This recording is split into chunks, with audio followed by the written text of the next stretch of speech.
Ethan sat motionless on a weathered bench, wrapped in an old coat that barely shielded him from the biting cold. The park around him was quiet, save for the crunch of leaves beneath hurried footsteps. A duffel bag rested by his side, stuffed with the remnants of a life that once had structure and purpose. Once a skilled mechanic with a steady job and a small apartment, Ethan had lost it all, his job, his home, and slowly, his sense of worth. Now, he was just another invisible soul in the background of a world that kept moving without him. People passed him without a glance. Some turned away, others looked through him. But then, a small figure appeared in front of him.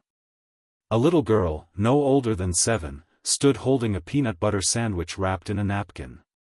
She wore a purple backpack and mismatched gloves.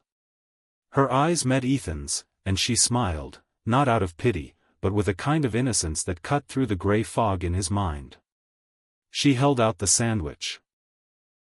Ethan hesitated, then took it with trembling hands. His voice cracked as he whispered, "Why did you give that to me?" Her answer was simple, yet devastatingly pure, "Because you looked hungry. And sad." She turned and skipped away, leaving Ethan holding more than just food. He was holding a moment of human connection, of unexpected grace. In that instant, something flickered inside him. It wasn't hope yet, not quite, but it was a start. A stranger had seen him. A child had reminded him, without even knowing, that he still mattered. And for the first time in a long time, Ethan felt like maybe, just maybe, he wasn't ready to give up. The next evening, hunger nudged Ethan back to life. He wandered aimlessly through town until the scent of warm soup drifted from an old brick building on the corner. A faded sign read "Community Kitchen." Hesitant, unsure if he even deserved a hot meal, he stepped inside, sandwich still half in his bag, more symbol than sustenance now. The room buzzed with quiet conversation and clinking spoons. It wasn't fancy, but it was warm. At the counter stood an elderly woman, her gray hair pulled back neatly, apron dusted with flour. She noticed him immediately. With a gentle wave, she beckoned him forward. "No forms. No questions. Just food," she said, placing a tray in his hands. Ethan looked at her, puzzled. She had a limp, moving slowly but deliberately. Her arms looked too thin for the weight of the pots she lifted, yet she carried them with strength born of something deeper.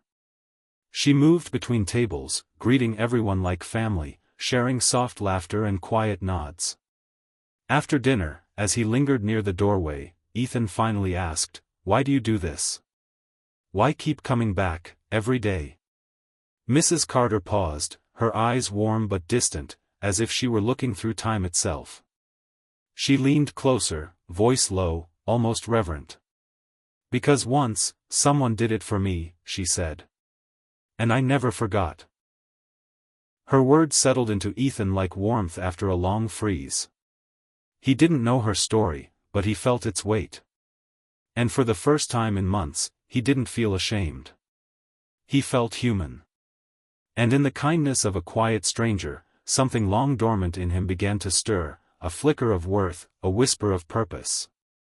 Long after the tables emptied and the chatter faded, Ethan stayed behind.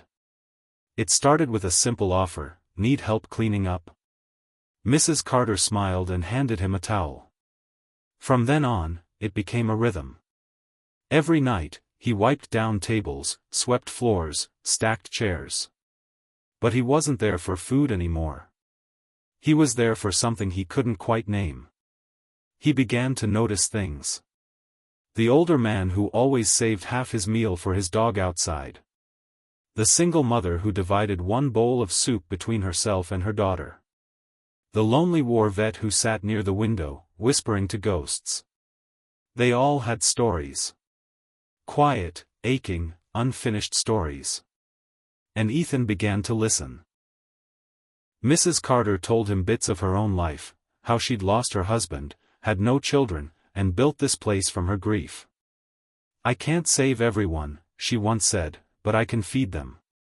That's something." One night, after helping a shy teenager find his voice in conversation, Ethan walked him to the door. The kid turned suddenly, wrapped him in a hug, and whispered, "Thanks for listening, man. No one ever does." Ethan froze. Something shifted inside him, not guilt, not sorrow, but a lightness, a flicker of meaning. His chest tightened, not from despair, but from something he'd almost forgotten how to feel. That night, scrubbing pots beside Mrs. Carter, he laughed at one of her old jokes. It echoed softly through the empty kitchen. It was the first time in months he'd heard his own laughter. And in that fleeting moment, Ethan realized, he wasn't surviving anymore. He was beginning to live again. A week later, the sun rose over the town like any other day, but something felt off. Ethan arrived early, just like always, ready to brew the coffee and prep the trays. But Mrs. Carter's usual humming wasn't there. Her coat wasn't hanging by the door. Her favorite mug sat untouched. The staff exchanged uneasy glances. Hours passed. Finally, someone made a quiet call. News came back like a soft blow to the chest. Mrs. Carter had passed away peacefully in her sleep. No pain. No warning. Just gone. Ethan stood still, numb, surrounded by the clatter of kitchen work that now felt hollow. A few minutes later, one of the volunteers approached him, eyes red, holding a small envelope. On it, in neat handwriting, was his name. Hands trembling, he opened it. Inside, a single sheet of paper, the ink faded slightly in places where it had been held too long. Dear Ethan. If you're reading this, it means I've moved on. But don't be sad, not for long. You were never invisible. You were just waiting to remember who you are. You have kindness in your bones, and it's been beautiful watching it wake up again. Now, go help someone else remember too. This kitchen is yours now.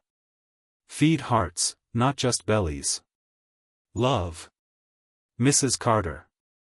Tears blurred the words.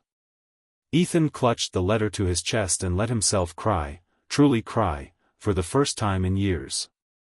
But when the wave of grief passed, something else rose in its place. Purpose. Responsibility. Love. He didn't walk away. The next morning, the kitchen opened on time. And Ethan stood behind the counter, wearing Mrs. Carter's apron. Her warmth lived on, not in the walls, but in the hearts she'd touched. Especially his. The park hadn't changed much, the same worn bench, the same rustling trees, the same chill in the air. But Ethan had. Months had passed since Mrs. Carter's letter, and in that time, he had become the heartbeat of the soup kitchen. Clean-shaven, eyes brighter, posture stronger, he now wore hope like a second skin.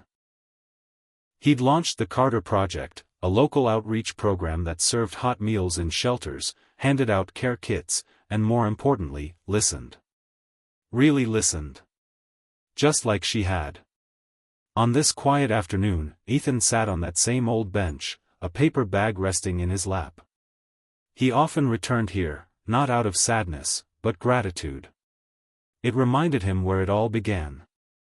A man approached slowly, shoulders slumped under the weight of a worn duffel. His clothes were ragged, his face hollow.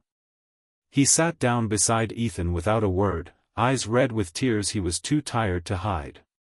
Ethan glanced at him gently, then opened the bag and pulled out 2 sandwiches. Without fanfare, without pity, he handed one over. The man stared at it, then at Ethan. No catch, Ethan said softly. You looked hungry. And sad. For a moment, the man didn't move. Then, slowly, he reached out and took it.